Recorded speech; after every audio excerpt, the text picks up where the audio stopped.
The social media giant hiding his tweet on the protest, accusing the president of, quote, glorifying violence. And Trump's executive order cracking down on social media's liability protections.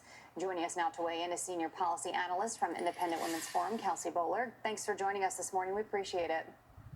Good morning. Let's go ahead and pull up that tweet again. If folks are just joining us from overnight, that Twitter flagged here, and this is what it reads. It says, Twitter obviously is saying that this violates the Twitter rules about glorifying violence, and you can see the tweet here. It says, quote, "These thugs are dishonoring the memory of George Floyd, and I won't let that happen. Just spoke to Governor Tim Walz and told him that the military is with him in any way, any difficulty, and we will assume control. But when the looting starts, the shooting starts. Thank you." Kelsey, your reaction to everything going on, this tweet being flagged? When Americans wake up this morning, they're going to realize how ridiculous and political these fact checks are coming from Twitter. I have to point out that Twitter went forward and fact checked the President of the United States before it fact checked anybody from the CCP. We had the Chinese foreign minister out there for months spreading lies about the coronavirus and its origins, blaming it on the U.S. military. That did not get a fact check. Who does get fact checked? The President of the United States. Kelsey, if I can interrupt and follow up real quick, does that tweet glorify violence in your opinion? President Trump's tweet does not glorify violence. Absolutely not. In fact, I think he is trying to stand up to violence. So I agree with this fact check, and it shows how difficult and murky fact checking is. We know media organizations struggle with fact checking, so certainly I don't know why Twitter is qualified to be the arbiter of truth.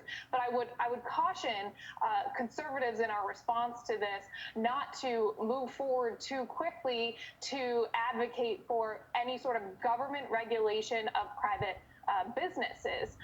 Private businesses can operate under their own policies. That said, when a social media company like Twitter decides to operate like a publisher instead of like a platform, they do have to abide by different government regulations the same way they would if they suddenly decided to be a bank. They would have to abide by banking regulations. So they are clearly crossing a line into being a publisher in these fact checks.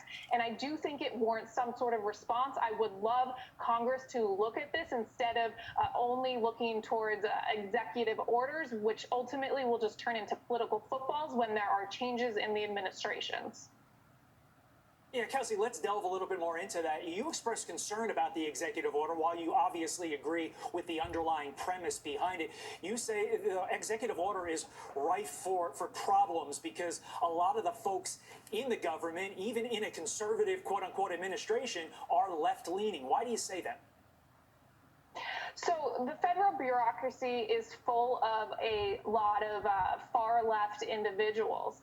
We know in the 2016 election cycle, 95% of political donations from federal employees went to Hillary Clinton. So I do not have confidence that if we give these federal regulators the power to enforce any sort of neutrality on these social media platforms, I'm not convinced that the bias against conservatives would disappear. I think we also need a response from the free market. If Twitter is going to go out and fact check, perhaps we should find another platform. But again, that said, I do understand there's a serious problem here. The president is right to move forward and address it because Twitter is now moving in the direction of election interference. This isn't just about fact checking. This has massive implications for our elections as well. It's something that I think everyone is certainly going to have all eyes on and continue to follow. Kelsey Bolar, thank you very much for your insight.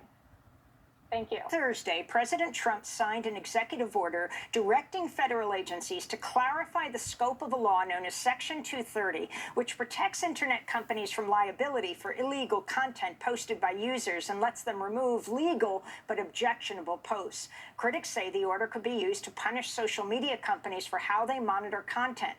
This comes as Trump used Twitter to attack civilians protesting the police killing of George Floyd in Minneapolis, calling them thugs and inciting violence by saying when the looting starts, the shooting starts. Twitter responded by labeling Trump's tweet with the warning, this tweet violated the Twitter rules about glorifying violence. However, Twitter has determined that it may be in the public's interest for the tweet to remain accessible, unquote. This comes after Twitter on Tuesday took the unprecedented step of adding a fact check label to 2 tweets of the President of the United States, saying he erroneously attacked mail-in voting. For more, we go to Los Angeles, where we're joined by Ramesh Srinivasan, a professor in the Department of Information Studies and Design Director at the University of California, Los Angeles, UCLA, where he also directs the Digital Cultures Lab. So can you talk about what Twitter has done and what this executive order means, Ramesh? Yeah, absolutely. And such an honor to join you, Amy. So Trump and Twitter are very strange bedfellows. Trump has long extolled Twitter and other social media platforms as his way of so-called reaching the people. He has over 80 million Twitter followers. So in this particular case, what we see is Trump being personally affronted by Twitter actually enacting something that it warned us it would do, which is actually labeling some of Trump's tweets. That's not a violation of his freedom of speech. That's actually labeling some of his tweets because they are indeed misleading. Trump has prospered through his use of social media and its attention-hoarding algorithms to basically disinform and misinform people. As we know, and you've reported for such a long time, Amy, conspiracy theories and the politicization, for example, of the coronavirus are all occurring online algorithmically in ways that support Trump's agenda. The American Civil Liberties Union tweeted, the president has no authority to rewrite a congressional statute with an executive order imposing a flawed interpretation of Section 230. Section 230 incentivizes platforms to host all sorts of content without fear of being held liable. It enables speech, not censorship, said the ACLU. And Jamil Jaffer, director of the Knight First Amendment Institute at Columbia University, tweeted, whatever else this executive order may be, it is not a good faith effort to protect free speech online. Ramesh Srinivasan. Absolutely, that is true. However, what Trump has done is actually raise a question that I think we all need to get around, which is really the question of how it is that our online media companies, which are the gateways to all things journalistic, have been able to get away with simply publishing all of this content, because they are indeed publishers and they're monetizing all sorts of journalism without any oversight or regulatory activity. And that's why it's extremely important to intervene on every level possible for the public interest, particularly at a time of pandemic, to ensure that actually public interest in an internet that was originally funded by public taxpayer money, where all the benefits and value and profits and so on have been privatized. So I think it's very important that we actually revisit Section 230 in the image of people's interests and public power. Otherwise, we see these conspiracy theories that are politicizing a situation where 100,000 people have died and not really allowing us to come together in the way we really, really need to as Americans and people across the world. So the New York Times ran an article with the headline, Trump's proposed order on social media could harm one person in particular, Trump. How has Trump himself benefited from the Section 230 policy? Also, if you can talk about the lawsuit that tech companies could bring and what this all means, especially as we lead into this election in November, if in fact it takes place.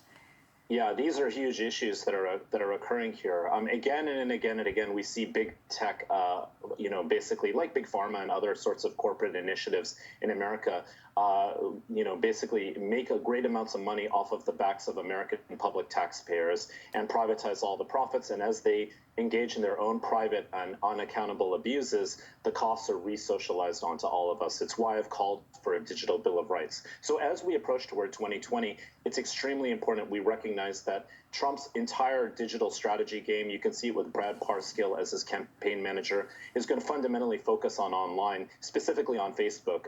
Hundreds of millions of dollars potentially going to be put into the digital ecosystem. And what is that going to do? Well, it's going to behaviorally micro-target people. We're going to be subject to algorithms that are optimized for our attention, which we know conspiracy-oriented content and sensational-oriented content really glue us and lock us into. So what we really, really need to do is intervene here in every manner possible. What about these tech companies suing? Yeah, so the tech companies themselves are very likely to engage in some sorts of counter activity to actually stop Trump with this particular decision. It's very unlikely to stand up this decision in relation to Section 230. It's very unlikely that Trump's executive order will stand up in the courts. So in that sense, it's a distraction, but it points us to the real issue, which is private power dominating public interests involving technology. Could Twitter delete Trump's account? Twitter could potentially, but I don't think they're going to engage in that task. I think what they're actually going to do is continue to label his tweets in this particular way, but we're going to see continued backlashes accordingly as well.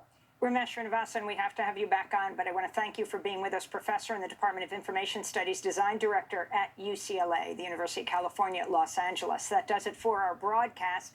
Democracy Now! Is working with as few people on site as possible.